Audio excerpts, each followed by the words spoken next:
the House passing his Build Back Better agenda for the middle class, which came just 3 weeks after the bipartisan infrastructure deal also passed. And since this came through today, I wanted to just highlight and note for the American people a couple of the big benefits that are in this package that we're looking forward to moving through the Senate. Today, families pay an average of $8,600 per year on pre-K. Under the president's plan, most of them will pay $0. The average family pays 13% of their income on child care under the president's plan. No middle-income family will pay more than 7% of their income. Two parents with one toddler earning $100,000 per year will save more than $5,000 per year. Under the president's plan, a family of four earning $80,000 per year will save nearly $3,000 per year, or $246 per month, on health insurance premiums. With this plan, countless Americans will save thousands of dollars by negotiating prescription drug prices. For example, limiting cost sharing for insulin products to make sure they're no higher than $35 starting in 2023. Insulin is essential for many people around the country. It will cap it at $35. That is a big deal. And one of the biggest financial burdens on families is housing costs, as we're seeing around the country. Build Back Better will take historic steps to reduce those costs by helping to build, rehabilitate, or preserve 1 million homes. Finally, it also reduces the deficit by $112 billion over 10 years, and several economists and analysts from leading rating agencies like Fitch Ratings and Moody's Analytics have made clear the president's agenda will not contribute to higher prices. Their findings echo 17 Nobel Prize winners in economics who've already stated they believe the Build Back Better Act will, quote, ease longer-term inflationary pressures. Also wanted to provide a brief update on COVID. Obviously, a lot going on in our efforts to take on the pandemic. This morning, as we all saw, the FDA authorized boosters for all American adults 6 months after primary vaccination. The CDC will make the final clinical recommendation we expect this afternoon. This is a very encouraging step to further protect Americans, especially as we enter the winter months. If you're one of the approximately 100 million people in this country already eligible for a booster, our recommendation is that you get the extra protection afforded by a booster as soon as possible. They are widely available across the country and accessible. Thanks to the president's operational planning since August, over 32 million Americans already have their booster, and boosters are available at over 80,000 locations. Second, we're making strong progress protecting kids, with already 10% of 5 to 11-year-olds getting their first shot. Kids that have gotten vaccinated this week will be fully vaccinated by Christmas.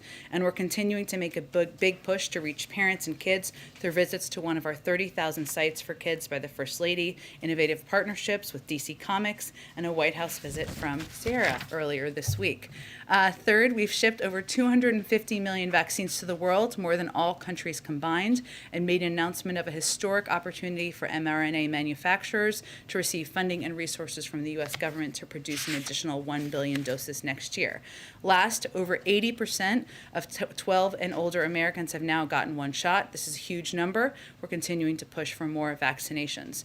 And finally, our view, and recent polling will show you, that vax requirements work. And recent polling indicates 60% of companies are moving forward with a vaccine requirement, which is a big step forward.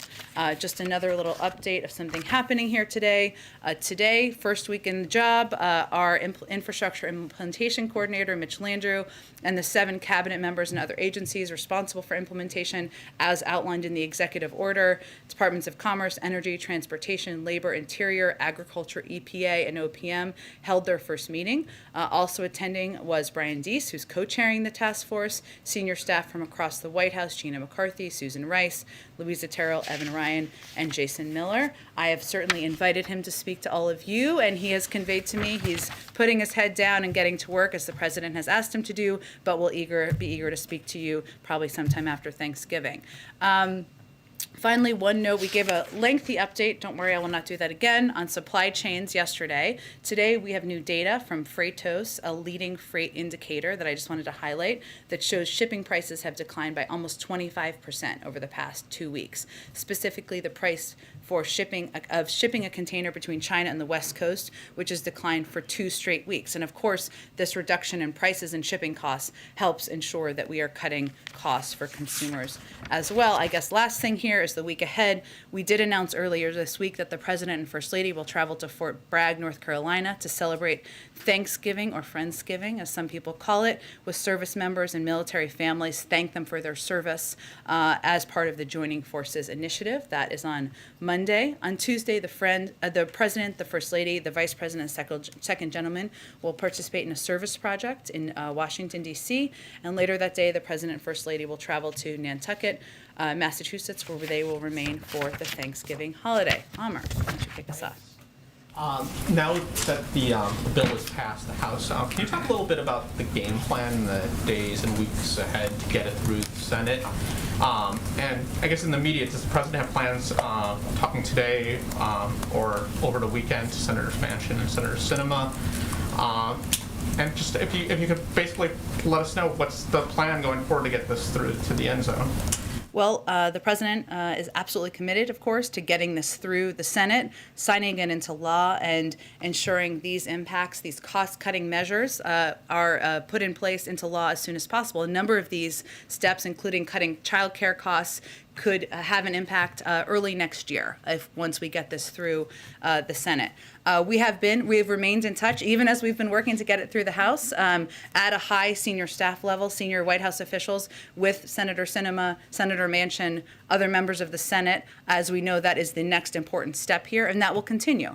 And I'm sure the President will engage when is the right moment to do that with them as well. But I don't have anything to predict for you over the next couple of days. The President announced today his intention to nominate 2 new members to the Postal Service Board of Governors. Is he looking to remove Postmaster DeJoy? Well, let me first say we're, of course, deeply troubled, continue to be deeply troubled, as many Americans are, by the earlier reporting on Postmaster General DeJoy's potential financial conflicts of interest, and take serious issues with the job he's doing running the Postal Service. As you know, the President does not have the authority to fire the Postmaster General. It's ultimately up to the Board of Governors by majority. So what was announced today is the President's intention to nominate 2 leaders to the bipartisan United States Postal Service Board of Governors to replace outgoing Governors Ron Bloom and John Barger. Both Derek Kahn and Dan Tangerlini are experienced public servants. And certainly, again, just to reiterate, it's up to the board to make a determination about leadership, but we have continued concerns about Postmaster General's leadership. Go ahead. Yes, I wanted to ask a few questions about oil. Has the U.S. heard back from China, Japan, South Korea, and India on a coordinated release of emergency stockpiles? I don't have any update to provide to you today. I would reiterate, for those who weren't following us as closely, we have been in touch with a range of officials and leaders from countries, including China, including other countries around the world that are oil producers, about ensuring there is adequate supply out there, but I don't have any update for today. Okay. Is Biden considering using authority under a 2015 budget bill to declare an emergency and limit or stop exports of oil for up to a year? We have a range of options at our disposal, but I don't have any new ones to introduce to all of you today. Finally, I'm sorry, any message for OPEC ahead of its December 2nd meeting? Well, our message continues to be, privately as well as publicly, of course, it's always good when it's consistent and important, that we want to ensure that the OPEC member countries and OPEC as an organization meets the demand needs that are out there with the adequate supply. That is something we've pressed them on in the past. And I don't have any new conversations privately to convey, but I'll see if there's more we can report to all of you about the meeting. Go ahead. We know that the president was at Walter Reed earlier today. Can you provide an update on how the physical went and the colonoscopy as well, and what information will you be releasing? We will have a comprehensive written summary that will be released to all of you later today as soon as it's finalized. I'm not going to get ahead of that. It's, of course, done by medical experts, which is as is appropriate, but we will release that out to all of you later this afternoon. As I noted in a tweet, I hate to reference that, but here we are. Earlier this morning, the president had a conversation with Vice President Harris, as well as Chief of Staff Ron Klain at around 11:35 this morning. He was in good spirits. He resumed his duties as president at that point in time. There was also 2 sets of letters that we released publicly. One was at 10:10 a.m., the other was at 11:35 a.m. About the transfer of power under the 25th Amendment and the resumption of power. But that's a reflection of how he is and how he is feeling. If I could, the vaccine mandate for the civilian federal workforce is set to take effect on Monday. Can you provide us an update on what the implementation is going to be like?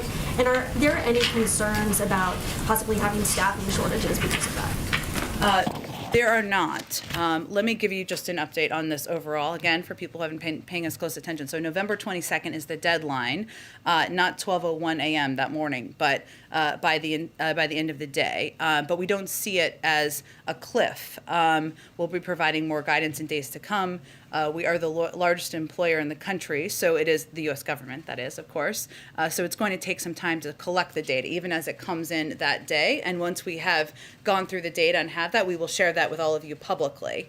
But especially as we know, what we have seen is there's a surge in attestations and vaccination as we get closer to the deadline, which is certainly encouraging, but we want to have the final data Monday through the day before we release that publicly. It's going to take a little bit of time to process. But no, we do not anticipate facing any governmental operational disruptions due to this requirement. And in fact, the requirement will avoid disruptions in our view in our labor force because vaccinations help avoid COVID. And how will the boosters for Moderna and Pfizer, which are pretty close to being approved, how will that factor into these vaccine requirements for the federal workers? Well, we abide by the CDC guidance, which we follow it and will continue to, which is 2 shots of an mRNA vaccine or 1 J&J shot. That has not changed, so we're not going to get ahead of any changes they could make in the future. Good. Thanks, Jen. A couple of questions on the Build Back Better plan and also how things went last night in the House. Does the White House have any response to Representative McCarthy's 8-hour speech last night that delayed the vote?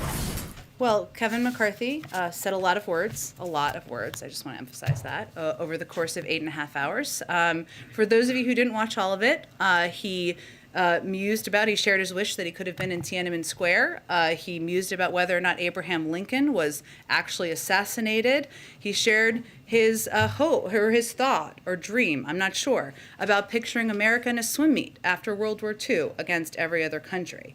But in 8.5 hours, what he did not talk about was cutting the cost of childcare, cutting the cost of elder care, what we were going to do around the country to bring more women into the workforce, to protect our climate, and that for generations to come. That, in our view, tells you all you need to know about Kevin McCarthy's agenda and what he supports. Okay. And Senator Manchin, on the topic of Senator Manchin, he says he's still not decided on this bill. Is there anything that the White House is doing to get him to come around on the bill? I know you mentioned this a few moments ago, but is there anything specific that you guys are doing to kind of convince him? Well, we've been in close touch, as you all know, with Senator Manchin for several months now. That will continue. That can include answering questions he may have, hearing concerns he may have. We are in touch with him, with his staff, through senior White House officials at this point in time, and we believe he's been operating and negotiating in good faith. That has been our experience to date. So now, as everyone knows, the next step is getting it through the Senate. That's what our focus will be on, and I expect we'll continue the discussions and negotiations as they have occurred to date. Could you tell us when was the last time the president spoke with him?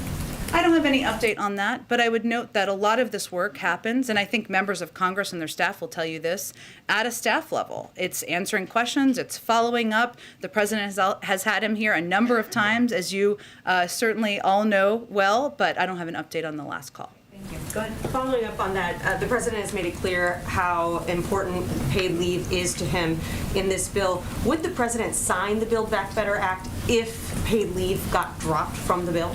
Well, you're right that the president absolutely wants to see paid leave in a final package. That's why he proposed it in his initial proposal when he laid out his speech back in May, outlining his Build Back Better agenda. He thinks it's long overdue. He thinks it will help bring more women into the workforce. It will ensure that more women have seats at the table, and it's something he would like to see in the package. He also knows and recognizes that you need the majority of members in the Senate, every single Democrat, to support something to get it across the finish line. And what he looks at, and I'm not going to prejudge what the outcome is here, is the totality of, and this is how the American people look at things, the totality of packages of what is included. This bill, no matter what, everybody supports universal pre-K, cutting the cost of childcare, a historic investment in addressing the climate crisis, making sure there's more housing units available, making sure elder care is less expensive. There are disagreements. Everybody knows that publicly, but he knows he's not going to get everything he wants in this package. If it's not in there, he'll continue to fight for it. So what is the backup plan if paid leave does get dropped from the Build Back Better bill? He'll continue to fight to make it law. And just a logistical question, will we get all the results of the president's physical this afternoon, or are there some lab results or test results that we won't see until a later date, like next week? I expect it will be a comprehensive summary of everything today, and don't anticipate at this point that there would be lagging results later. Go ahead. So first, following up on the physical, if this was a routine physical, why wasn't it on the schedule that you gave us last night? Why the secrecy there? Well, just to peel the curtain back for the American people on how this worked and how it typically works, if you look back at history here, this morning we notified the pool, the press pool. Many of you are part of that and rotate through that. We called the president of the White House Correspondents Association very early this morning, who was awake. We called the network bureau chief chair that's rotating, as you know, and indicated that the president, not only would the pool be gathering, but the president would be going to get a routine physical. I then sent out a tweet to many, many people out there at around 6:15 a.m., and we have put out many, many updates since then, and we will put out a comprehensive written summary later this afternoon. That's pretty standard for how it's approached, sharing this information. It follows protocols that have been followed in the past, and again, you all will receive a comprehensive summary later this afternoon. Okay, moving on to the Build Back Better plan. Is the president going to stop saying that the Build Back Better plan does not increase the deficit 1 single cent if we now know that that is not true? It is true, and I would note the several economists and experts out there. I think you're probably talking about the CBO score. Which Joe Biden himself in 2010 called the gold standard for Democrats and Republicans. Well, Peter, since we're all here to communicate with the public about accurate information, what I would just note is that one of the components that experts, Democrats and Republicans, including former heads of the CBO, have pointed to is that IRS enforcement is not something that there's a lot of experience in the CBO scoring. They still scored it, but is undervalued by the assessment of many economists and experts, including people who have been critical of us in the past, who estimate, including former Treasury secretaries of both parties, who estimate there will be significant savings, significantly higher than what is estimated currently. So our assessment and the assessment by many economists out there is that there will be savings over 10 years that will actually reduce the deficit.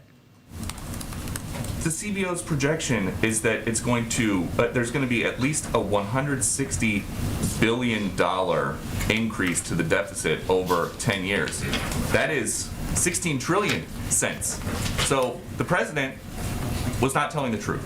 Well, Peter, just to go back to the content facts here. So the IRS enforcement component, something recommended by former Secretary Hank Paulson, former Secretary Larry Summers, Democrats and Republicans of both parties who feel there could be significant savings over the course of time. I'm just going to note something that for Trump-appointed IRS Commissioner Charles Rettig said. The administration estimates $400 billion in additional revenue can be generated over the next decade from enforcement efforts focused on higher-end incomes, shrinking the tax gap. This figure is no surprise. Republican former Treasury Secretary Hank Paulson co-wrote an op-ed with other former Treasury secretaries saying that there could be considerably more revenue than we projected from the White House from this. So again, this is an area where experts, economic experts, neither of us are one, I think we can confirm that, have confirmed that there are significant savings that will come from this. That is why moderate members of the House, I think they would tell you, and many of them have spoken to this, including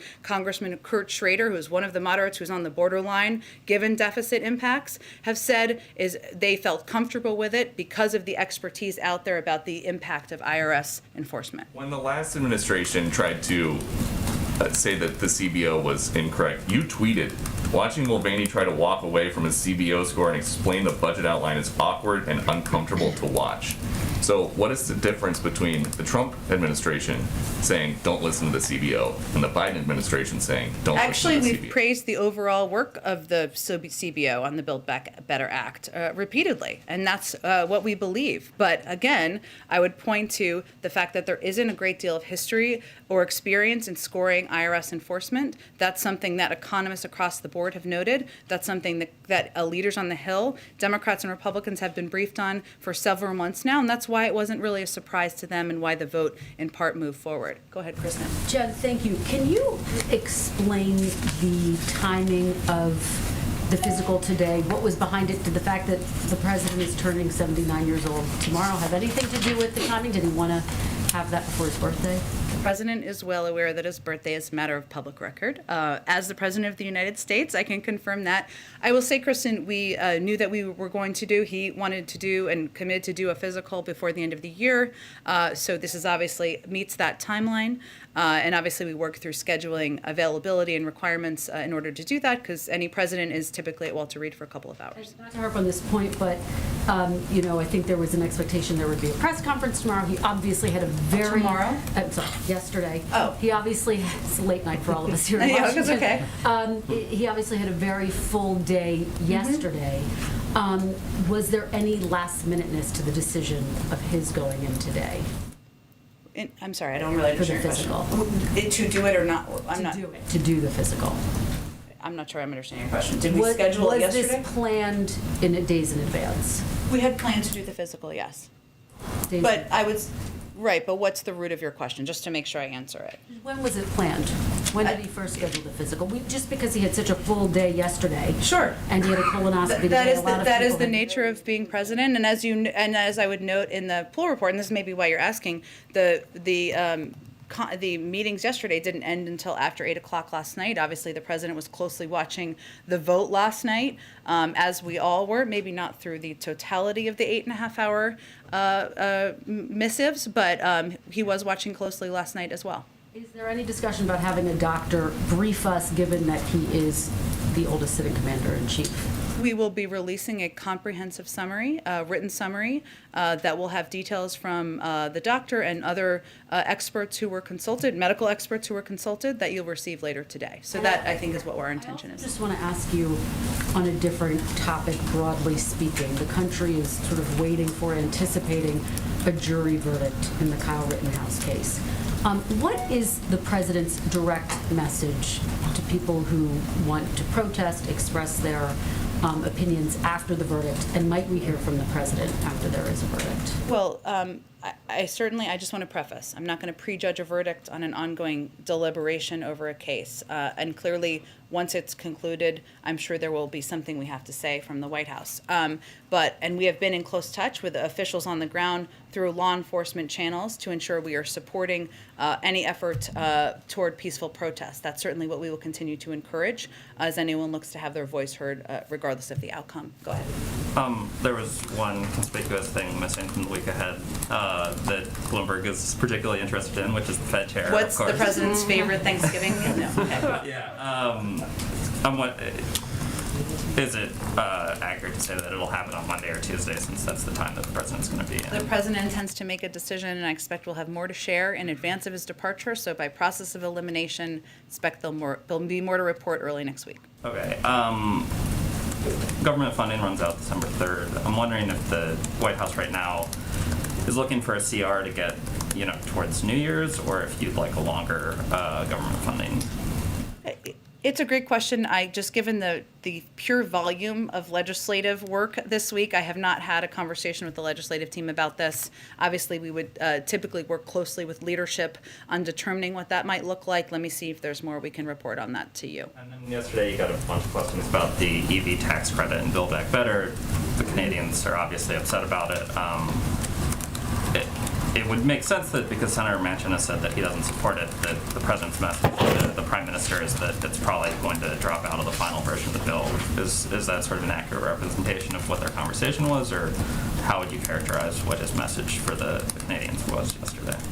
I think his message was exactly what I conveyed publicly, which is that there's a long history of using tax credits here to incentivize choices. That's true. They'll lower the cost here of electric vehicles by $12,500 for a middle-class family. That's something we want to incentivize in the United States, and we feel it's an industry that will help move towards a more clean energy future, something that will help address the climate crisis that we share an interest with the Canadians. Certainly, as the Canadian leaders read out, this was an issue they raised. I'll leave that to them to characterize further, and the president said, of course, we're happy to continue having a conversation. However, this is something the president is deeply committed to because he believes good paying union jobs that will help us move toward a clean energy industry, help us support clean energy industries is in our economic and national security and national interests. Sorry, one last one to just on the conversation I had with Peter. The CBO estimated that the tax enforcement would bring in a little over $200 billion. You guys are obviously saying $400 billion. I'm wondering if you can, I don't think they're just throwing darts.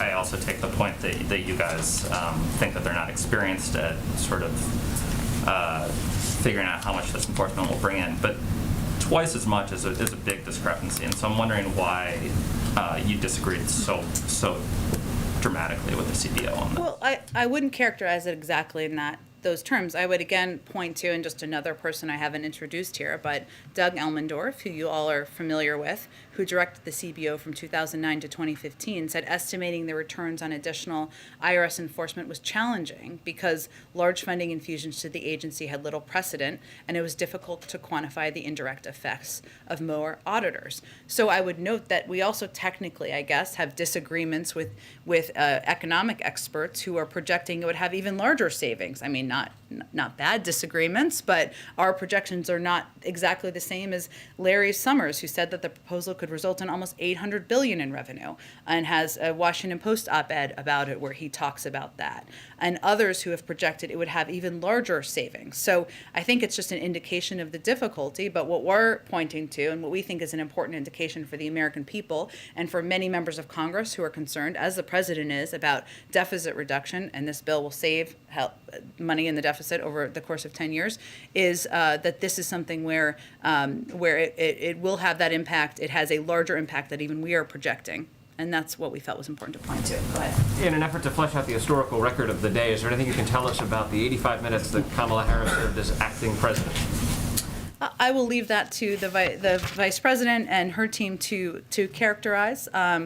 I would note that, and you didn't ask me exactly this, but I know other people have been talking about this, and as a woman myself, I will note that, the president, when he selected her to be his running mate, obviously he knew he was making history that was long overdue in our view, and part of that was selecting someone who could serve by your side as your partner, but also step in if there was a reason to, and that includes the application of the 25th Amendment, as was done this morning.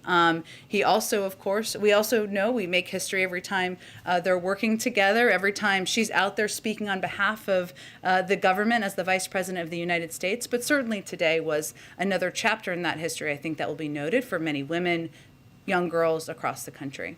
You have disclosed that the president received a colonoscopy today. Are you in a position right now to talk about any other procedures or tests he might be undergoing as we speak? We will disclose all of that, but I'm going to leave it to the medical experts to do that, and they will do that later this afternoon in a written summary. Go ahead. Thanks, Jen.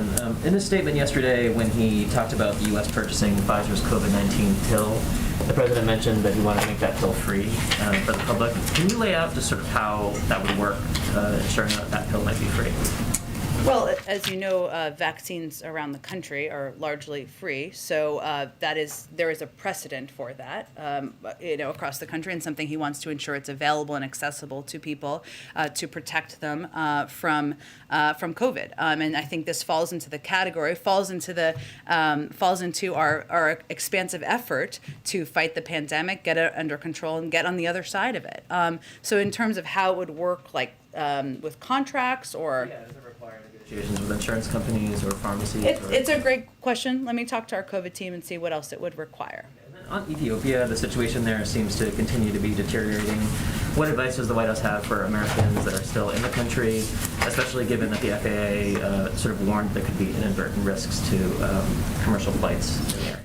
Well, as things have deteriorated there, we have taken strong measures to encourage Americans to leave Ethiopia as soon as possible, while they can do so safely via commercial travel, which is still ongoing, because things can change in an instant and flight options could disappear. And the State Department goes to great lengths to assist U.S. citizens in crisis. We want to ensure Americans who may be in Ethiopia should not expect the United States will be able to facilitate a military evacuation in a dangerous environment. There are no plans, and people should understand this who are on the ground, to fly the U.S. military into Ethiopia to facilitate evacuation. So the State Department is using every measure they have to communicate directly and broadly with Americans there about the fact that it is time to depart. And just really quick, you were asked yesterday about the Chinese tennis star Peng Shuai, and you didn't have anything to say then. I wondered if you have any sort of update from the White House end on whether the U.S. or the president is following that. Yeah. We are deeply concerned by reports that Peng Shuai appears to be missing after accusing a former PRC senior official of sexual assault. We join in the calls for PRC authorities to provide independent and verifiable proof of her whereabouts and that she is safe. I can't speak, of course, I know you're not asking this, but to the details of the case or any more details of where she might be, obviously. But I want to be clear where the United States stands, generally speaking. First, any report of sexual assault should be investigated, and we support a woman's ability to speak out and seek accountability, whether here or around the world. Second, we'll continue to stand up for the freedom of speech, and we know the PRC has zero tolerance for criticism and a record of silencing those that speak out, and we continue to condemn those practices. Go ahead. Can I go back to some news from yesterday? Sure. You were asked about this idea of a diplomatic boycott. I'm wondering if you can offer any additional details or define for us what a diplomatic boycott means? I just don't have any more updates from here today, and it's just an indication that there hasn't been a final decision. Okay. And then also at the outset, you mentioned today that the infrastructure czar and 7 cabinet secretaries were meeting. Can you provide any additional details about what they were discussing, sort of what their priorities are, any additional info on that meeting? Well, I can tell you that going back to last Friday when the cabinet, when the president had a meeting with his cabinet, the focus of that was on infrastructure implementation. And he basically went around to each cabinet member who had purview or were just going to oversee a key part of the implementation to get an update from them on what their approach would be. Some departments, as you know, will be creating entirely new programs. Some will have a level of funding, including the Department of Transportation. Some will have a level of funding like the Department of Commerce they've never had for some of these programs before. So it was different project to project. So what I would anticipate is that that our implementation coordinator will receive an update on the work that is happening by each of these members, and that these will be regular meetings that will continue to ensure that there is implementation that is effective and efficient, and that we are reducing waste, fraud, and abuse. Okay. Can I ask you one quick question? Sorry, last one on the turkeys, if you don't mind.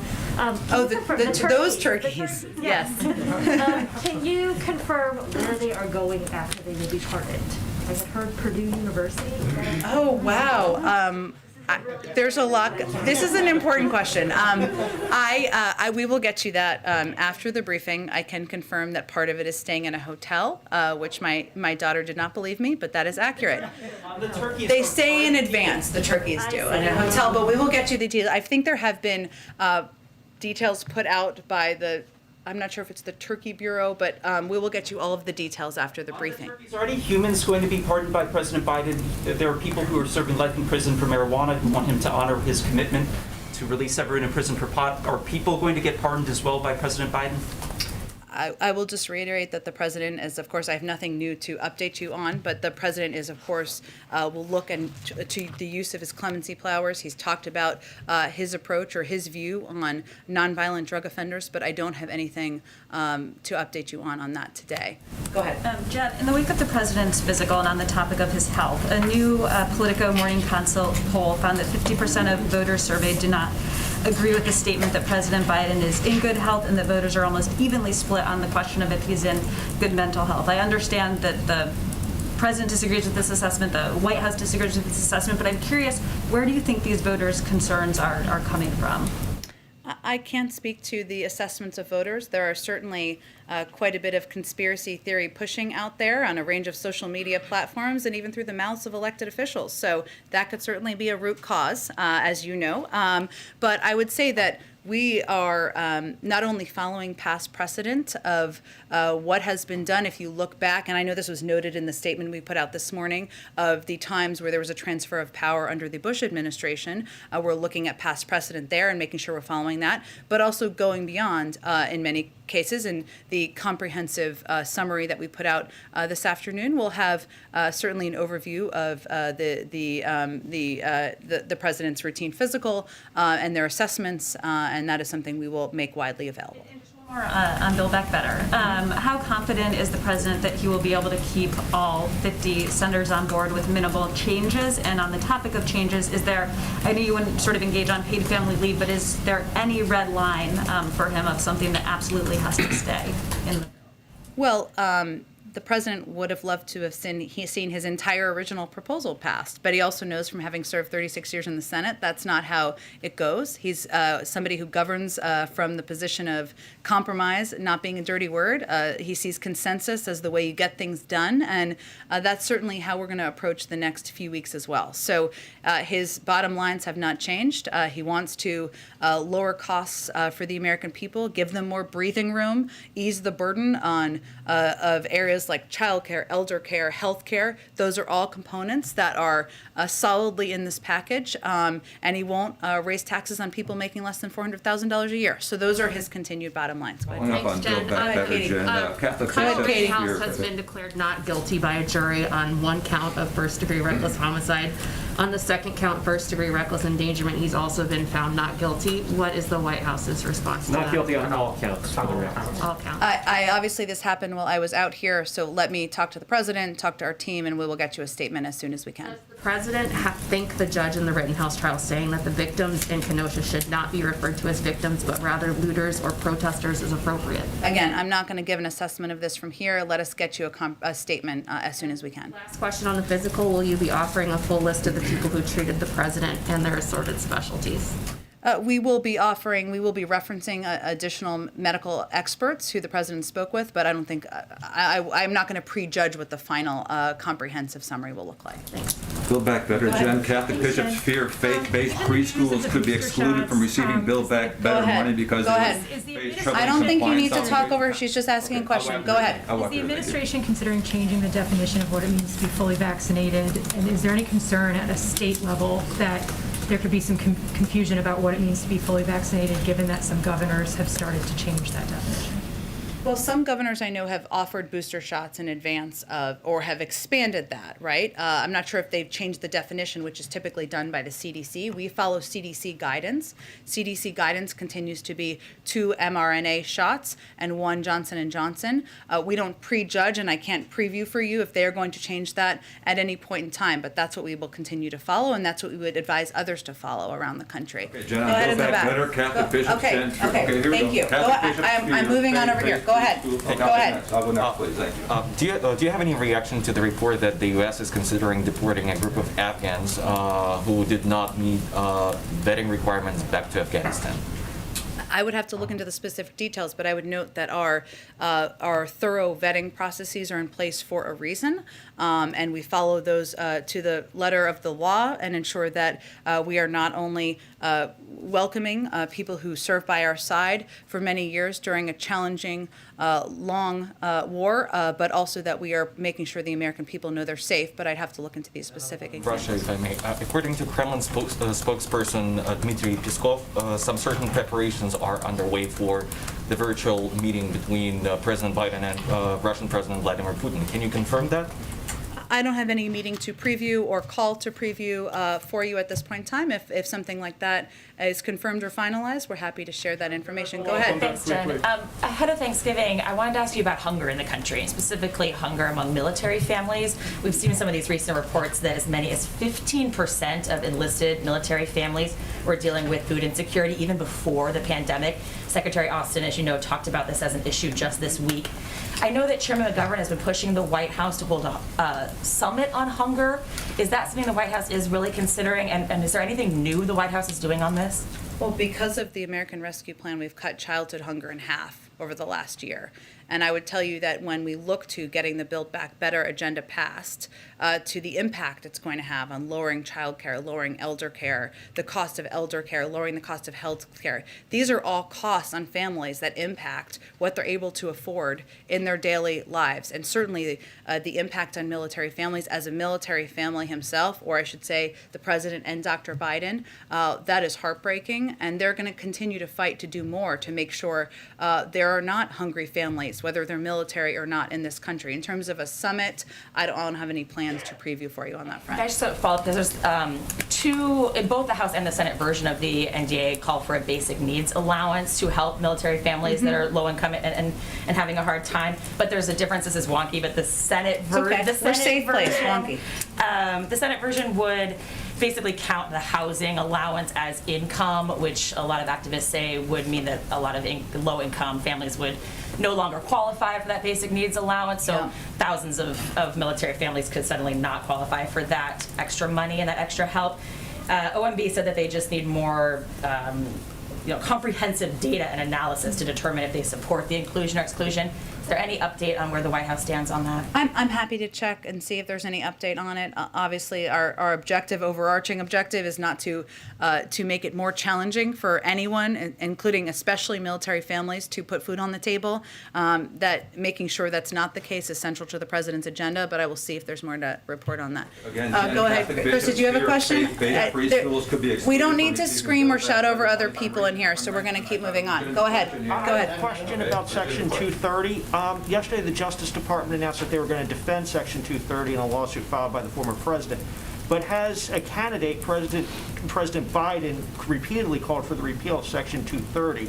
So does the Justice Department's actions yesterday represent a change in the President or the administration's attitude? He called for reforms of Section 230. That continues to be his position. Go ahead in the middle. Go ahead in the middle, Brett. Go Thanks, ahead. John. Appreciate it.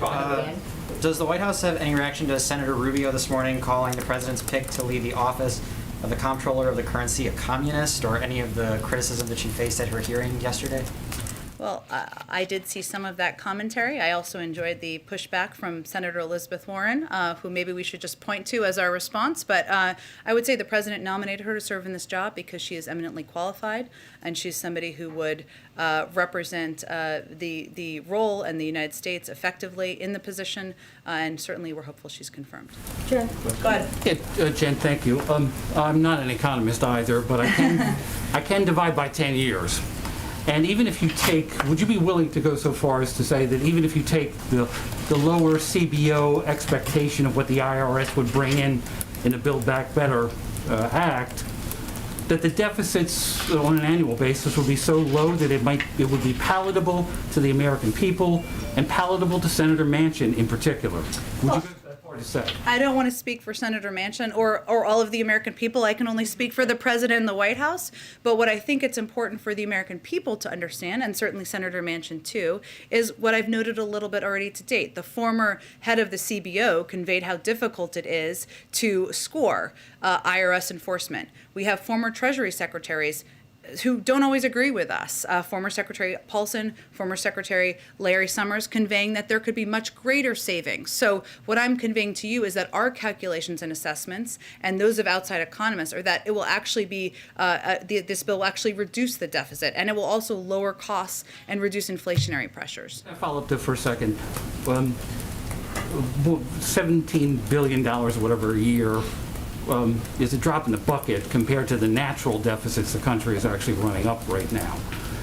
do you think that's palatable then to Senator Manchin, to the American people? I can't speak for Senator Manchin or the American people. What I can speak for is what we believe our assessment is, based on outside economists and experts, of what the actual savings will be over the course of time, and it will reduce the deficit over the course of 10 years, and that's what we're communicating to the American people and to Senator Manchin. Go ahead. Thank you, Jen. A couple questions on Ukraine, Russia. Yesterday, the Ukrainian government pleaded for more military aid to defend itself against Russia. At the same time, Putin's complaining that Western countries don't take his red lines, what as he called them, seriously, and blamed the Western countries for tension in Ukraine, particularly with these weapons supplies to Ukraine. So, given those two conflicting things, what is the president's, what's the way forward for him? Does he go with Putin's red lines, or does he go with the United States wants to help Ukraine defend itself, as it says? Well, we go with what is in the interests of the United States and what is in our own national security interests. The President Putin's speech, was I think what you're referring to here, touched on a range of topics, including U.S.-Russian relations and the need to maintain dialogue to address many disagreements. We agree. That's a part of an important discussion, even as I don't have anything to preview about what that will look like or what's next. We welcomed President Putin's statement about resolving the Donbass conflict peacefully using the Minsk agreements. We support re-energized efforts to reach a settlement under the Minsk framework and call for immediate steps to restore the July 2020 ceasefire. We also continue to have serious concerns about Russian military activities and harsh rhetoric toward Ukraine and call on Moscow to de-escalate tensions. We have had extensive interactions with our European allies and partners in recent weeks, including with Ukraine, and we've discussed our concerns about Russian military activities and harsh rhetoric toward Ukraine with the Russians over the course of time as well. So I wouldn't say we're reacting to any component of President Putin's speech. We are going to continue to proceed and welcome steps or comments where we feel they are encouraging or positive, and convey concern where we see action or rhetoric that is not in line with what we feel should be happening. How about Ukraine's request for they're saying we need more weapons? It's pretty clear, that message. I don't have anything to preview or predict for you in terms of additional assistance. We have provided, as you know, a range of assistance, military and non-military assistance to Ukraine, and strong supporters of Ukraine over the course of time. A little follow-up on Ukraine. Well, I'm just going to keep going around. Chris, go ahead. So it's been several months since people were hopeful that the pandemic was ending, that the mask wearing guidance went away. Now the numbers are ticking back up. We're going into a second winter that could be deadly, and we're still having more than 1,000 deaths a day. What is the White House's message to the American people who are frustrated with this turn of events and now potentially need to get a third shot and continue to get shots into the future to protect themselves from the virus? Well, first we would say we understand we're tired and exhausted by the pandemic as well, and what we can do is encourage action. We're encouraging every eligible American to get the extra protection a booster offers. They're readily available across the country. It doesn't take a lot of time. It should be easy for people to do, and that is what our focus is on. We're encouraging all parents of children who are eligible for the vaccine to get vaccinated. We've already seen 10% of 5 to 11-year-olds vaccinated. Getting kids protected is a key part of moving forward in fighting the pandemic. We also have taken actions like securing 10 million Pfizer and 3 million Merck antiviral pills. So the American people should know that we are continuing to look for any way available and possible to get the pandemic under control, to make sure people know we're moving in a continued better direction on this. And we believe that moving forward with requirements and other measures that will boost vaccinations is also a positive step. We know we're heading into the winter.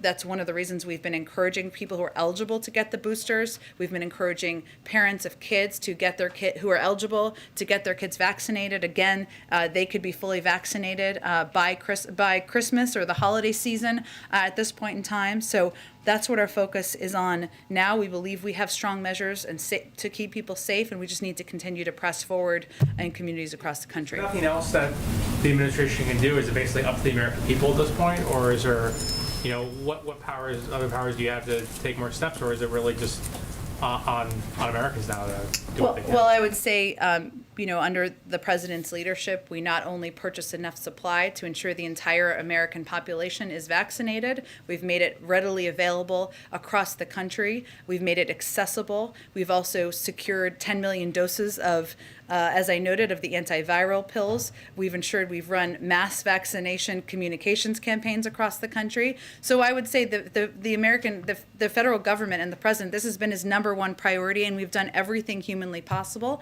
At a certain point, it is true that people have to go get shots, get themselves vaccinated, and protect themselves, but we want to do everything we can to make it as easy as humanly possible. Let me go all the way to the back. Thank you, Jen. I really appreciate it. Nominees to serve in senior State Department positions, and as U.S. ambassadors have been told by handlers that the backlog for confirmations is, quote, unprecedented, and to expect to wait months longer even than they already had expected with a really delayed process. Is President Biden considering the possibility of recess appointments, at least for postings of high operational and strategic importance? I don't have anything to preview on that front, but I will note it is unprecedented. I would also note that there have been statements, including from former Secretary of Defense Robert Gates just a few days ago, emphasizing how concerning the historic nature of this is. Whether you're a Democrat or Republican or non-political at all, I think most people recognize we should have ambassadors serving in posts around the world. We should have an ambassador to China serving in that country right now, an eminently qualified one who the president has nominated. We should have ambassadors at posts around Europe, all around Europe, at a time where ensuring we are supporting NATO is a pivotal message to send to Russia and other countries around the world. And these are not only being blocked by some, but also delayed. A lot of these, and I talked about this a little bit yesterday, but the fact is that many of these ambassadors will move forward with bipartisan support once there's a vote. And what's happening now is there is an insistence on a lengthy debate process instead of moving forward through unanimous consent, which would mean just basically allowing for a vote without going through a lengthy floor process that would use a lot of time on a floor. That can happen. So there's a lot of ways that this can move forward. I don't have anything to preview for you in terms of recess appointments, but it is frustrating, it is unprecedented, and it does certainly hurt our national security. Go ahead all the way in the back. John, what do you have for me today? Thank you, Jen. Does the administration still recognize the government of Prime Minister Ahmed Abdi as the legitimate government of Ethiopia, and are they standing by it firmly? I don't know if the State Department has spoken to this, and I don't want to speak out of turn here, so let me check with them and see if there's any update on this front. Obviously, we have expressed significant concern. We've put in place sanctions. I will see if there's anything more official I can convey to all of you Just here. as a follow-up to the previous question on ambassadorships, the president has not named anyone to the key ambassadorships in Ukraine and in Hungary right now. Are any of those pending? Because this is not anything tied up in Congress, it's from the administration. Fair, and obviously, as is true of other personnel appointments, the president certainly wants to ensure we have the right person to nominate for each of those vital and important positions, but there are dozens of qualified nominees who are waiting to be confirmed, and we're certainly eager to see that move forward. Thanks, everyone. Happy Friday. The question I had for you was, Catholic bishops fear faith-based schools, free schools could be excluded from receiving Build Back Better